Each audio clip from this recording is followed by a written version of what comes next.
ನಮಸ್ಕಾರ ವೀಕ್ಷಕರೇ, ಬ್ರಹ್ಮಲಿಖಿತ ವಿಶೇಷ ಕಾರ್ಯಕ್ರಮಕ್ಕೆ ಆತ್ಮೀಯ ಸ್ವಾಗತ. ತಾಯಿಗೆ ಮಿಗಿಲಾದ ದೇವರಿಲ್ಲ, ಧರ್ಮಕ್ಕೆ ಮಿಗಿಲಾದ ಸಖನಿಲ್ಲ ಅಂತಾರೆ.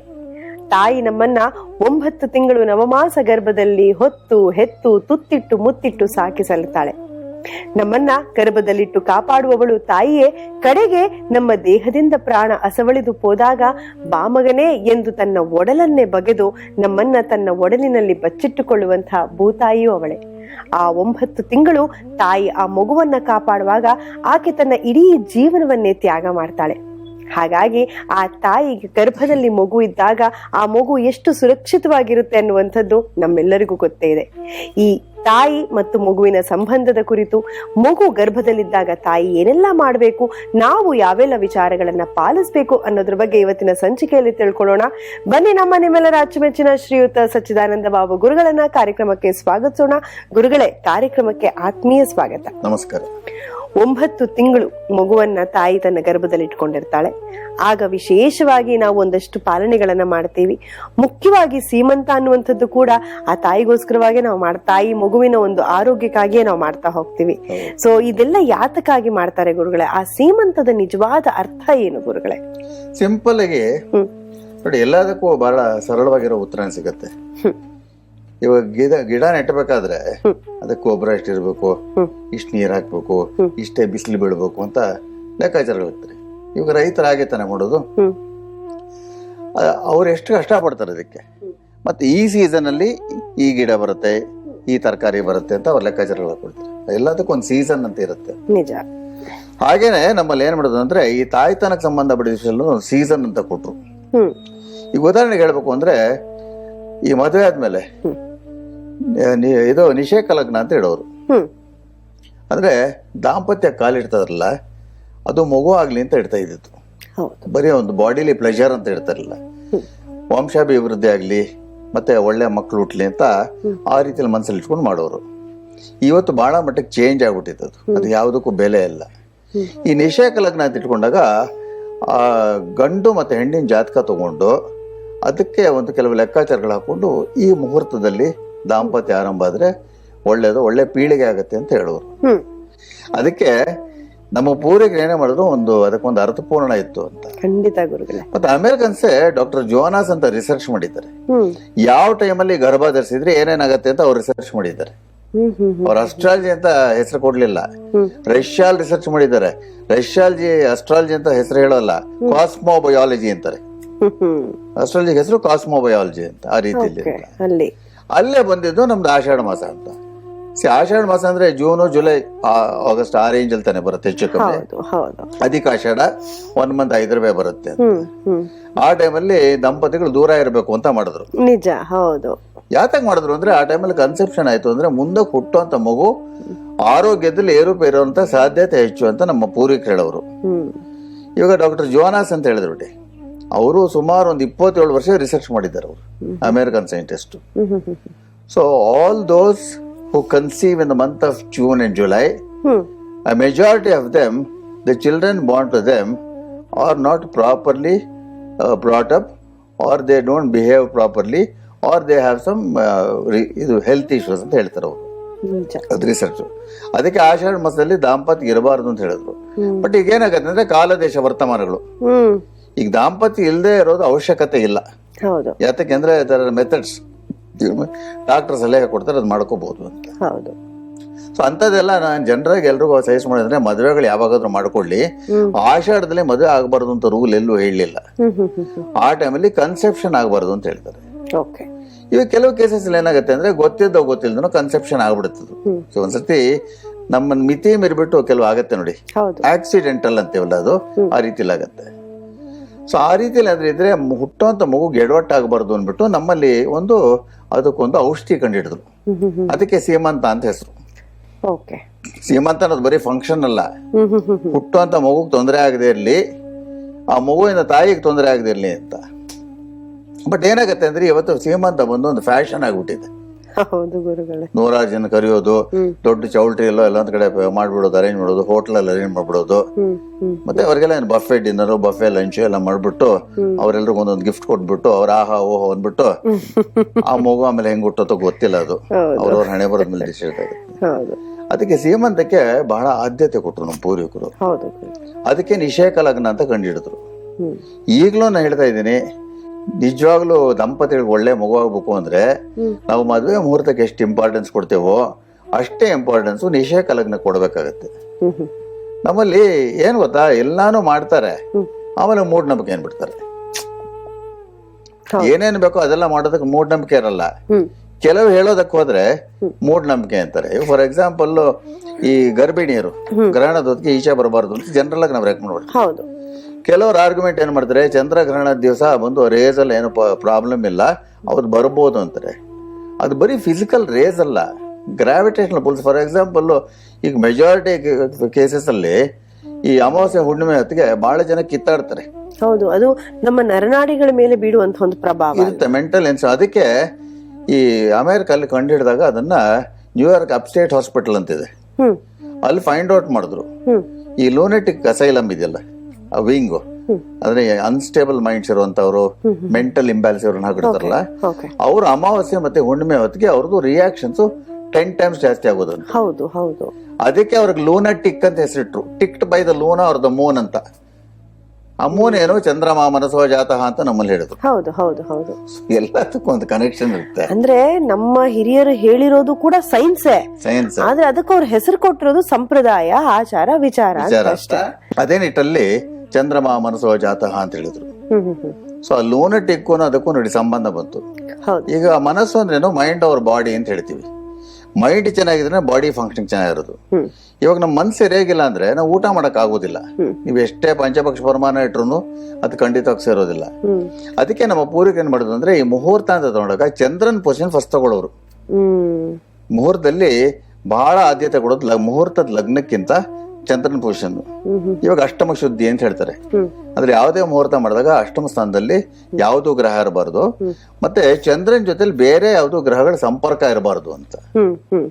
ಅದೇ ನಿಟ್ಟಿಗೆ ನಾವು ಸೀಮಂತ ಅಂತ ಕಂಡಿಟ್ಕೊಂಡ್ರು.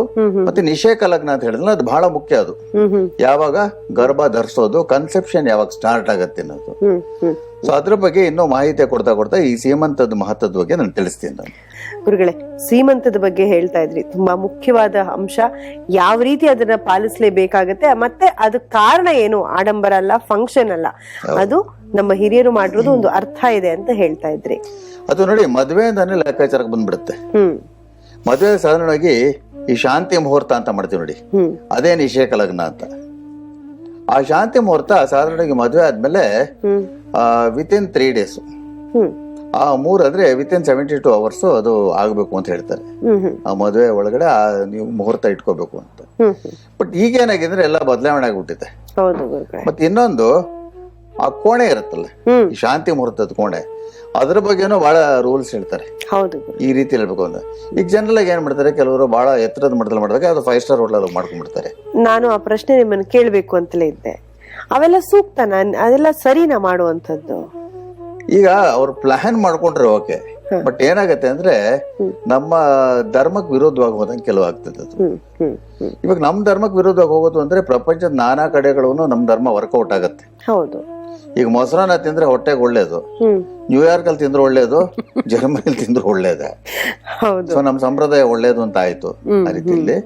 ಅದಕ್ಕೆ ಬಟ್ ಇವಾಗ ಈ ವಿಚಿತ್ರವಾಗಿ ಡೆವಲಪ್ಮೆಂಟ್ ಆಗ್ತದೆ. ಕಲಿಯುಗ ಪ್ರಥಮ ಪಾದೆ ಅಂತ ಹೇಳಿದ್ರಲ್ಲ, ಬಹಳ ಕೆಟ್ಟ ಹೋಗಿದೆ. ಅವಾಗ ಜನರು ಯಾವ್ದಕ್ಕೂ ಇಂಪಾರ್ಟೆನ್ಸ್ ಕೊಡ್ತಲ್ಲ. ಮತ್ತೆ ಮಾಡರ್ನೈಸ್ ಆಗಿ ಏನಾಗಿದೆ ಅಂದ್ರೆ, ಓವರ್ ಮಾಡರ್ನೈಸ್ ಆಗಿ ಈ ಮಕ್ಕಳು ಹಾಳಾಗ್ತಿದ್ರು, ಹುಟ್ಟುವಂತ ಪೀಳಿಗೆನೂ ಕೆಟ್ಟ ಹೋಗ್ತಾ ಇದ್ದಾರೆ. ಸೊ ಅಲ್ಲಿಂದ ನಾವು ಆ 3 days ಅಲ್ಲಿ ಒಂದು ಮುಹೂರ್ತನ ಫಿಕ್ಸ್ ಮಾಡ್ಬೇಕಾಗಿತ್ತು. ಅದು ಹುಡುಗನ್ ಜಾತಕದಲ್ಲಿ ಚಂದ್ರನ ಪೊಸಿಷನ್ ತಗೊಂಡು, ಹುಡುಗಿ ಜಾತಕದಲ್ಲಿ ಚಂದ್ರನ ಪೊಸಿಷನ್ ತಗೊಂಡು, ತಾರಾಬಲ, ನಕ್ಷತ್ರ ಬಲ, ಚಂದ್ರ ಬಲ ಅಂತ ಅದನ್ನ ನೋಡ್ಕೊಂಡು ಮಾಡಬೇಕು. ಒಂದು ಮುಹೂರ್ತ ಕಂಡುಹಿಡಿಯಬೇಕು ಅಂದ್ರೆ ಕನಿಷ್ಠ ಪಕ್ಷ 4 hours ಬೇಕಾಗ್ತದೆ. ಇವ್ ಗರ್ಭ ಧರಿಸಿದ್ಮೇಲೆ ಪೀರಿಯಡ್ಸ್ ಆಗಲ್ವಲ್ಲ. ಸೊ ಆ ಪೀರಿಯಡ್ಸ್ ನಾವು ಸೈಕಲ್ಸ್ ನೋಡ್ಕೊಂಡ್ಬಿಟ್ಟು ಈ ಗ್ರಹಸ್ಥಿತಿಗಳ ಪ್ರಕಾರ ಯಾವಾಗ ಯಾವ ಪೀರಿಯಡ್ ಅಲ್ಲಿ ಕನ್ಸೆಪ್ಷನ್ ಆದ್ರೆ ಅಂತ ನಾವು ನೋಡ್ಕೋಬೇಕು. ಈ ಪೀರಿಯಡ್ಸ್ ಆದ್ಮೇಲೆ ಎಷ್ಟು ದಿವಸಕ್ಕೆ ಅಂತ ಸ್ವಲ್ಪ ಮೆಡಿಸಿನ್ ಚೂರು ಗೊತ್ತಿರ್ಬೇಕಲ್ಲಿ. ಇದಕ್ಕೆ ಸಂಬಂಧಪಟ್ಟಂತೆ ನಮ್ಮೇಲೆ ಹೇಳಿದ್ರು, ಕುಜೇಂದು ಹೇತು ಪ್ರತಿಮಾಸ ಮಾರ್ತವಂ ಅಂತ ಹೇಳಿದ್ರು. ಅಂದ್ರೆ ಕುಜೇಂದು ಅಂದ್ರೆ ಕುಜ ಮತ್ತೆ ಇಂದು ಅಂದ್ರೆ ಚಂದ್ರ. ಅನುಪಜಾಯ ಸ್ಥಾನಕ್ಕೆ ಬಂದ್ರೆ ಲಗ್ನದಿಂದ ಕೆಲವು ಅನುಪಜಾಯ ಸ್ಥಾನಗಳು ಅಂತಿರುತ್ತೆ, ಅಲ್ಲಿಗೆ ಬಂದಾಗ ಮಾತ್ರ ವುಮನ್ ಮೆನ್ಸ್ಟ್ರುಯೇಟ್ಸ್ ಅಂತ. ನಾನು ಒಂದ್ಸರಿ ಪ್ರೋಗ್ರಾಮ್ ಹೇಳಿದ್ದೆ, ನಮ್ಮ ದೇಹದಿಂದ ಒಂದು ತೊಟ್ಟು ರಕ್ತ ಬರ್ಬೇಕಾದ್ರೂ ಕುಜನ್ ದೃಷ್ಟಿ ಇರಬೇಕು. ಒಂದು ಇಂಜೆಕ್ಷನ್ ಆಗ್ಲಿ, ಒಂದು ಶುಗರ್ ಚೆಕ್ ಮಾಡ್ಕೊಳಕ್ಕಾಗ್ಲಿ, ಒಂದು ಡ್ರಾಪ್ ಬ್ಲಡ್ ಬರ್ಬೇಕಾದ್ರೆ ಆ ಜಾತಕ ನೋಡ್ಕೊಂಡಾಗ ನಮ್ಮ ಜಾತಕಕ್ಕೂ ಗೋಚಾರಲ್ಲಿ ಕುಜನಕ್ಕೂ ಒಂದು ಸಂಬಂಧ ಇದ್ದೇ ಇರುತ್ತೆ.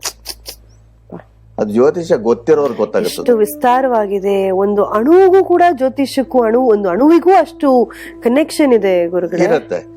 ಇದೇ ನಿಟ್ಟಲ್ಲಿ ಒಂದು ಹೆಣ್ಣ ಪೀರಿಯಡ್ಸ್ ಅಂತ ಬರ್ಬೇಕಾದ್ರೆ ಆವತ್ತ ಜಾತಕದಲ್ಲಿ ಕುಜನ್ ಪೊಸಿಷನ್ ಒಂದ್ ಕಡೆ ನಮ್ಮ ಅವ್ರವ್ರ ಜಾತಕದ ಮೇಲೆ ಚಂದ್ರನ ಮೇಲೋ ಯಾವ್ದೋ ಒಂದು ಲಗ್ನದ ಮೇಲೋ ಒಂದು ದೃಷ್ಟಿ ಒಂದು ಪರ್ಟಿಕ್ಯುಲರ್ ಡಿಗ್ರಿ ನೋಡ್ಕೋಬೇಕು. ಅದಕ್ಕೆ ಜಾತಕದಲ್ಲಿ ಡಿಗ್ರೀಸ್ ಅಂತ ನಾವು ತಗೊಳ್ಳೋದು. ಈ ಹಿಂದಿನ ಸಂಚಿಕೆಯಲ್ಲಿ ನಾನು ಮೃತ್ಯು ಭಾಗಗಳು ಅಂತ ಹೇಳಿದ್ದೆ ಚಂದ್ರಂದು, ಈ ಡಿಗ್ರಿ ಇದ್ರೆ ಒಳ್ಳೇದಲ್ಲ ಅಂತ. ಅದಕ್ಕೆ ಡಿಗ್ರೀಸ್ ನೋಡ್ಕೋಬೇಕು. ಸುಮ್ಮನೆ ಈ ಜಾತಕದಲ್ಲಿ ಈ ಗುರು ಇಲ್ಲಿ ಇದ್ದಾನೆ, ಶನಿಯಲ್ಲಿ ಇದ್ದಾನೆ ಅಂತ ಹೇಳ್ಬಿಟ್ಟು ಅದು ಜಾತಕ ಆಗೋದಿಲ್ಲ. ಅದು ಸ್ವಲ್ಪ ಅದಕ್ಕೆ ಟೈಮ್ ತಗೊಳ್ತದೆ. ಸೊ ಅದಕ್ಕೆ ನಿಷೇಕ ಮುಹೂರ್ತ ಅಂತ, ನಿಷೇಕ ಲಗ್ನ ಅಂತ ಫಿಕ್ಸ್ ಮಾಡಿ ದಂಪತಿಗಳಿಗೆ ಅಡ್ವೈಸ್ ಕೊಡ್ಬೇಕು ನಾವು. ಈಗ ಸಪೋಸ್ ರಾತ್ರಿ ನಿಷೇಕ ಲಗ್ನ ಬಂದು ದಿನಮಾನದಲ್ಲಿ ಇಡೋದಿಲ್ಲ. ಸಾಧಾರಣವಾಗಿ ರಾತ್ರಿ ಸೂರ್ಯ ಅಸ್ತಮ ಆದ್ಮೇಲೆ 2 ಗಂಟೆ ನಂತರ ಮತ್ತೆ ಮಧ್ಯರಾತ್ರಿ 11 ಗಂಟೆ ಒಳಗಡೆ, ಮಧ್ಯರಾತ್ರಿಯಿಂದ 12 ಗಂಟೆ ತಗೊಳ್ತೀವಿ ನೋಡಿ, ಅದು ವಿಭಿಜನ್ ಮುಹೂರ್ತ ಅಂತ. ಮಧ್ಯಾಹ್ನ ಆಗೋದು ಅಭಿಜನ್ ಮುಹೂರ್ತ ಅಂತ. ಸೊ ಸಾಧಾರಣವಾಗಿ ಅಪ್ರಾಕ್ಸಿಮೇಟ್ಲಿ 9 to 11 ಆ ಟೈಮಲ್ಲಿ ಫಿಕ್ಸ್ ಮಾಡ್ಕೋಬೇಕು ಅಂತ. ಮತ್ತೆ ವಾರ ನೋಡ್ಕೋಬೇಕು. ಮಂಗಳವಾರಗಳು ಮತ್ತೆ ಶನಿವಾರಗಳು ನಿಷಿದ್ಧ ಆಗುತ್ತೆ ಅದಕ್ಕೆ. ಈಗ ಏನ್ ಮಾಡ್ತಾರೆ, ಶನಿವಾರನೇ ಮದುವೆ ಮಾಡಿ ರಿಸೆಪ್ಷನ್ ಮಾಡ್ಬಿಡ್ತಾರೆ. ಸೊ ಒಂದು ತಾಯಿ ತನ ಬರ್ಬೇಕು ಅಂದ್ರೆ ಆ ಹುಟ್ಟುವಂತ ಮಗುಂದು ತಾಯಿಗೂ ಖುಷಿ ಆಗ್ಬೇಕು, ಆ ಮಗುಗೂ ಆರೋಗ್ಯ ಚೆನ್ನಾಗಿ ಇರ್ಬೇಕು, ಆ ಮನೆಗೂ ಒಳ್ಳೇದಾಗ್ಬೇಕು. ಸೊ ಇದೆಲ್ಲ ಒಂದ್ಸರ್ತಿ ಗೊತ್ತಿಲ್ಲದೆ ಫಾಲೋ ಮಾಡದೆ ಹೊರಟೋಗ್ತೀವಿ ನೋಡಿ, ಆವಾಗ ಗರ್ಭ ಧರಿಸಿದಾಗ ಅದಕ್ಕೆ ನಮ್ಗೆ ಕಮಿಂಗ್ ಟು ದ ರೆಸ್ಕ್ಯೂ ಅಂತ ಹೇಳ್ತೀವಿ ನೋಡಿ, ಸೀಮಂತ ಅಂತ ನಮ್ಮಲ್ಲಿ ಆಪ್ಷನ್ ಕೊಟ್ರು. ಅದಕ್ಕೆ ನೀವು ನಿಷೇಕ ಲಗ್ನ ಅಂತ ನಮ್ಮಲ್ಲಿ ಫಾಲೋ ಮಾಡ್ಕೊಂಡು ಅದ್ರ ಮೇಲೂ ಸೀಮಂತ ಅಂತ ಮಾಡ್ಕೊಂಡ್ರೆ ಆ ಹುಟ್ಟುವಂತ ಪೀಳಿಗೆಗೂ ಬಹಳ ಒಳ್ಳೇದಾಗತ್ತೆ. ಆ ಮಗು ಸಂತೋಷಕ್ಕೂ ಒಳ್ಳೇದು, ತಾಯಿ ತಂಗಳ ಸಂತೋಷಕ್ಕೂ ಒಳ್ಳೇದು, ಆ ಫ್ಯಾಮಿಲಿಗೂ ವಂಶಾಭಿವೃದ್ಧಿಗೂ ಒಳ್ಳೇದಾಗತ್ತೆ ಅಂತ ಹೇಳೋರು. ಈ ಪ್ರೆಗ್ನೆನ್ಸಿ ಅನ್ನೋದು ಬಹಳ ಕಾಂಪ್ಲಿಕೇಟೆಡ್. ಇವಾಗ ನಮ್ಮಲ್ಲಿ ಪ್ಲೆಸೆಂಟ ಅಂತ ಹೇಳ್ತೀವಿ ನೋಡಿ, ಅದ್ರ ಆ ಬ್ಯಾಗ್ ಅಲ್ಲಿ ಮಗು ಇರುತ್ತಲ್ಲ, ಗರ್ಭಕೋಶ. ಇವಾಗ ಭೂಗರ್ಭದಲ್ಲಿ ನಾವೆಲ್ಲ ಇರ್ತೀವಿ, ಇಟ್ಸ್ ದಿ ಕಾಸ್ಮಿಕ್ ಪ್ಲೆಸೆಂಟ ಅಂತ. ಅದ್ರಲ್ಲಿ ಅವನು ಏನೇನ್ ಅರೇಂಜ್ಮೆಂಟ್ ಮಾಡಿದ್ದಾನೆ ಅಂತ ಇದುವರೆಗೂ ಯಾರಿಗೂ ಕಂಡುಹಿಡಿಯಕ್ ಆಗಿಲ್ಲ. ಮೆಡಿಕಲ್ ಟರ್ಮ್ಸ್ ಅಲ್ಲಿ 50 ಅಂತ ಹೇಳ್ಬೋದು, ಈ ಲಿಕ್ವಿಡ್ ಇರುತ್ತೆ, ಅದಿರುತ್ತೆ, ಇದಿರುತ್ತೆ ಅಂತ. ಬಟ್ ಆ ಹೊಕ್ಕಳ ಕನೆಕ್ಷನ್ ಇರುತ್ತೆ ನೋಡಿ, ಪೈಪ್ ಸಪ್ಲೈ ಮಾಡೋದಕ್ಕೆ. ಅದು ಬಹಳ ಬುದ್ಧಿವಂತನೇ ಯಾರೋ ಕಂಡಿರ್ಬೇಕು. ಬುದ್ಧಿವಂತ ಯಾರು ಅಂದ್ರೆ ಪರಮಾತ್ಮ ಅಂತ.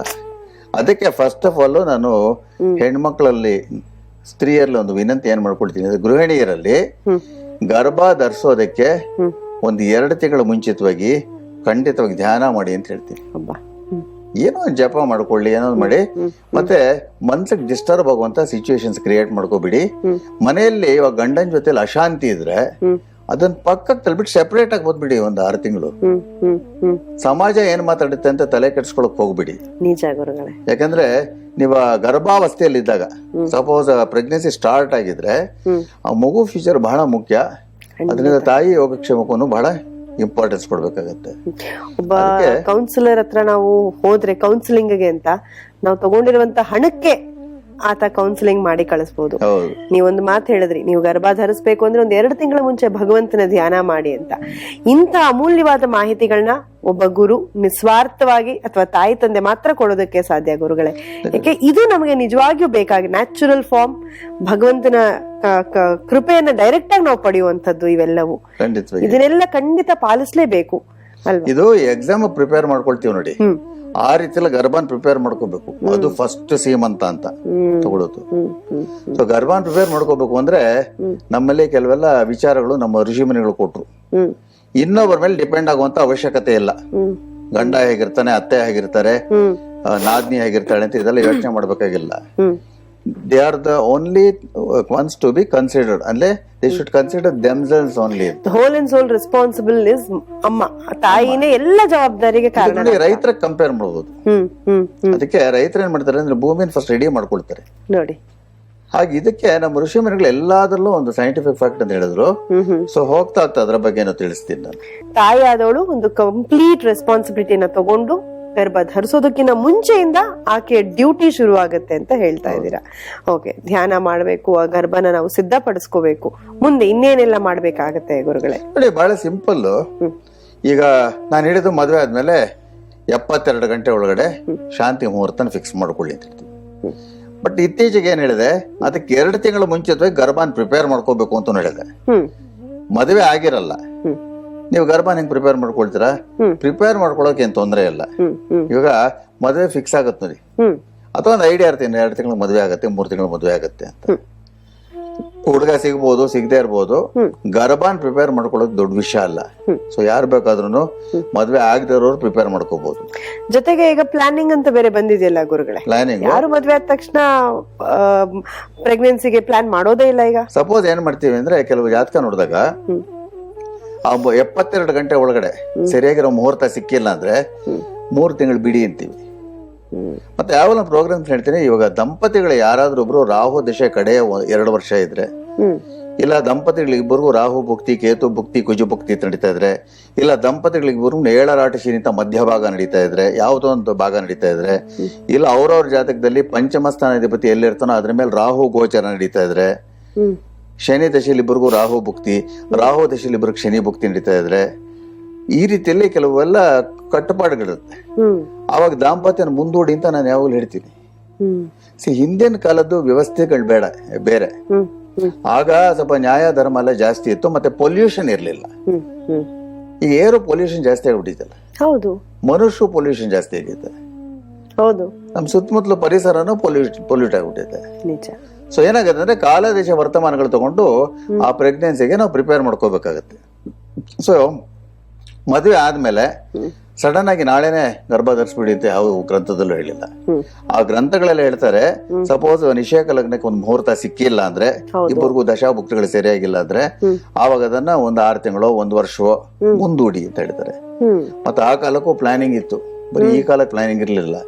ಏನ್ ಪ್ಲಾನಿಂಗ್ ಅಂದ್ರೆ, ಆ ಪೀರಿಯಡ್ಸ್ ಆದ್ಮೇಲೆ ಇಷ್ಟನೇ ಸೈಕಲ್ ಇಂದ ಅವರು ದಾಂಪತ್ಯ ಮಾಡಿದ್ರೆ ಪ್ರೆಗ್ನೆನ್ಸಿ ಆಗಲ್ಲ ಅಂತ ಅವ್ರಿಗೂ ಗೊತ್ತಿತ್ತು. ಸೊ ಒಂದ್ ಹೆಣ್ಣು ಗರ್ಭಾನ್ ರೆಡಿ ಮಾಡ್ಕೋಬೇಕು ಅಂದ್ರೆ ಏನ್ ಅಂದ್ರೆ, ಫಸ್ಟ್ ಆಹಾರಕ್ಕೆ ಇಂಪಾರ್ಟೆನ್ಸ್ ಕೊಡ್ಬೇಕಾಗುತ್ತೆ. ನಮ್ಮಲ್ಲಿ ಏನ್ ಹೇಳ್ತಾರೆ ಅಂದ್ರೆ, ಸಾತ್ವಿಕ ಆಹಾರ ಅಂತ. ಕಡಾಖಂಡಿತ ಒಂದು ವಿಷಯ ಹೇಳಲೇಬೇಕಾಗತ್ತೆ, ಮಾಂಸಾಹಾರ ನಿಷಿದ್ಧ ಅವಾಗ ಅಂತ. ಫಸ್ಟ್ ಮಾಂಸಾಹಾರ ನಿಷಿದ್ಧ ಅಂತ ಹೇಳ್ತಾರೆ. ಇಲ್ಲಿ ನಾನು ಸೆಂಟಿಮೆಂಟಲ್ ಆಗಿ, ಎಮೋಷನಲ್ ಆಗಿ, ರಿಲಿಜಿಯಸ್ ಆಗಿ ಹೇಳ್ತಾ ಇಲ್ಲ.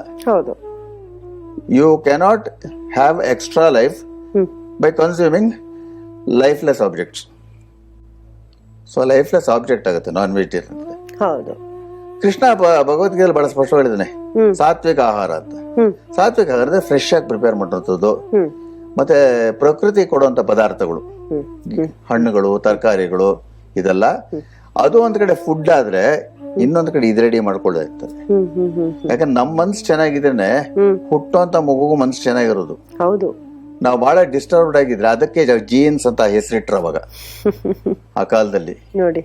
So for every simple thing ಒಂದು ಇದಿತ್ತು. ಅದಕ್ಕೆ ಧ್ಯಾನ ಮಾಡಿ ಅಂತ ಹೇಳ್ತಾರೆ. ಕೆಲವರು ಏನ್ ಮಾಡ್ತಾರೆ, ಇಲ್ಲ ಗುರುಗಳೇ ಧ್ಯಾನ ಮಾಡೋದಿಲ್ಲ, ಯಾಕಂದ್ರೆ ನಾವು ರಿಲಿಜಿಯಸ್ ಅಲ್ಲ. So we don't.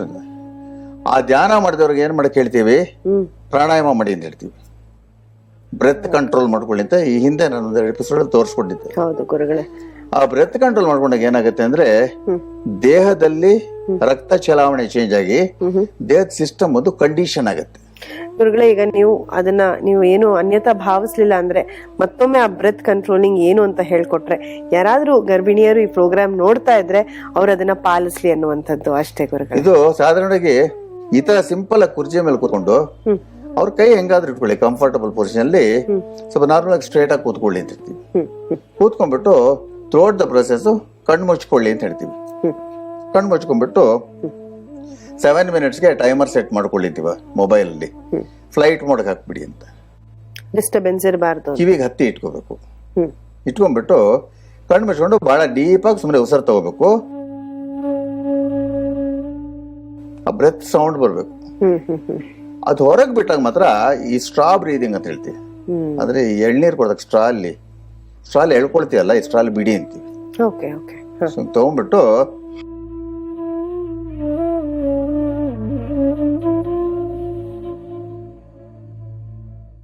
ಅಷ್ಟೇ. ಓಕೆ ಗುರುಗಳೇ. ಸೊ ಕಂಟಿನ್ಯೂಸ್ ಬ್ರೀದಿಂಗ್, ಒಂದ್ಸತಿ ಹೇಳ್ಕೊಳ್ಳಿ, ಒಂದ್ಸತಿ ಬಿಡ್ತಾ ಇರಿ.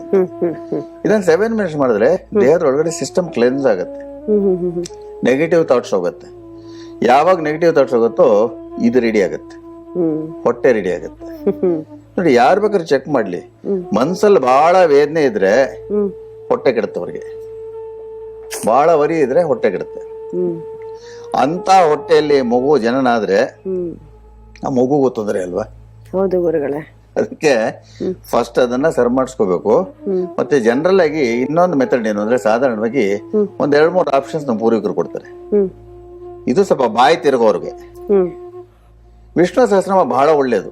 ಹೌದು, ಪಾರಾಯಣ ಕರೆಕ್ಟ್ ಆಗಿ ಮಾಡ್ಕೊಂಡ್ರೆ ಗರ್ಭ ಧರಿಸೋದಕ್ಕೆ ಮುಂಚೆ ವಿಷ್ಣು ಸಹಸ್ರನಾಮ, ಗರ್ಭ ಧರಿಸಿದ ಮೇಲೆ ಲಲಿತಾ ಸಹಸ್ರನಾಮ. ಇದು ಫಸ್ಟ್ ಬಂದು ಪ್ರೀನೇಟಲ್ ಎಫೆಕ್ಟ್, ಇದು ಪೋಸ್ಟ್ ನೇಟಲ್ ಎಫೆಕ್ಟ್ ಅಂತ. ನಾನು ಇದನ್ನು ಸುಮಾರು ಸ್ಥಿತಿ ಹೇಳಿದ್ದೀನಿ. ಗರ್ಭಿಣಿಯರು ಯಾವುದೇ ತಿಂಗಳಲ್ಲಿರ್ಲಿ ಲಲಿತಾ ಸಹಸ್ರನಾಮ ಪಾರಾಯಣ ಮಾಡ್ತಿದ್ರೆ ಸ್ಪಷ್ಟವಾಗಿ, ಕರೆಕ್ಟ್ ಆಗಿ, ಶುದ್ಧವಾಗಿ, ಜನರಲ್ ಉತ್ತರಾಭಿಮುಖ ಮಾಡಿ ಅಂತ ಹೇಳ್ತೀನಿ. ಸಂಜೆ ಆದ್ರೆ 5 ರಿಂದ 7, ಬೆಳಗ್ಗೆ ಒಂದು 8 ಗಂಟೆ ಒಳಗೆ ಮಾಡ್ತಾ ಇದ್ರೆ ಅವ್ರ ಸುತ್ತಲೂ ಆರ ಚೇಂಜ್ ಆಗುತ್ತೆ. ಆರ ಚೇಂಜ್ ಆದಾಗ ಥಿಂಕಿಂಗ್ ಪ್ಯಾಟರ್ನ್ಸ್ ಚೇಂಜ್ ಆಗುತ್ತೆ. ಅವ್ರ ಲಲಿತಾ ಸಹಸ್ರನಾಮ ಹೇಳ್ತಾ ಬೇಕಾದ್ರೆ ಅವ್ರನ್ನೊಂದು ಪ್ರಿಸಮ್ ಅಲ್ಲಿ ನೋಡಿದ್ರೆ you can see multi colours around them. ಅದು ಕಾಣುತ್ತದು, ಅಂದ್ರೆ ದರ್ ಬಿಕಮಿಂಗ್ ಹೆಲ್ತಿ ಅಂತ. ಅವಾಗ ಪ್ರೂಫ್ ಏನಿದೆ ಅಂದ್ರೆ, ನಾನ್ ನೋಡಿರೋ ಹಾಗೆ ಲಲಿತಾ ಸಹಸ್ರನಾಮ ಪಾರಾಯಣ ಯಾರು ಗರ್ಭಿಣಿಯರು ಮಾಡ್ತಾರೋ 90% ಕೇಸಸ್ ಅಲ್ಲಿ ಹುಟ್ಟುವಂತ ಮಗು ಇಂಟೆಲೆಕ್ಚುಯಲ್ ಕೇಪಬಿಲಿಟಿ ಬಹಳ ಸ್ಟ್ರಾಂಗ್ ಆಗಿರುತ್ತೆ. ಆಟಿಸಮ್ ಬರುವಂತ ಚಾನ್ಸಸ್ ಕಡಿಮೆ ಇರುತ್ತೆ.